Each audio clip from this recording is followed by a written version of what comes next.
గతించిన కాలములలో మన ప్రభువైన యేసు క్రీస్తు వారు ఎంతో శ్రేష్టమైన విధానములో మనలను కాపాడినాడు. ప్రస్తుత కాలములో తన సంపూర్ణమైన సహాయము చేత మనలను నడిపించుచున్నాడు. రాబో కాలములలో ఎన్నో సమాధానకరమైన ఉద్దేశములను కలిగి నెరవేర్చబోచున్నారు.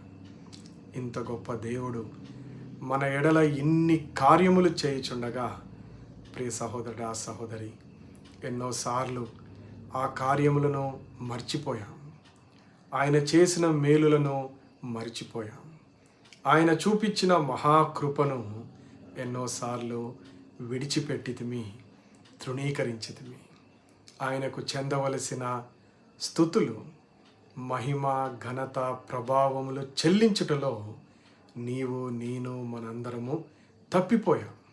కాబట్టి ఈరోజే ఈ క్షణమే ప్రభువా, నా జీవితములో చేసిన ప్రతి మేలుకు, ప్రతి ఆశీర్వాదమునకు, నా ఎడల కలిగి ఉన్న ప్రతి ఆలోచనకు, ప్రణాళికకు కృతజ్ఞతాస్తుతులు చెల్లించుచున్నాననే ఒక చక్కటి స్వరము నీ హృదయములో నుంచి బయలుదేరి అది ప్రభు సన్నిధికి చేరవలెను.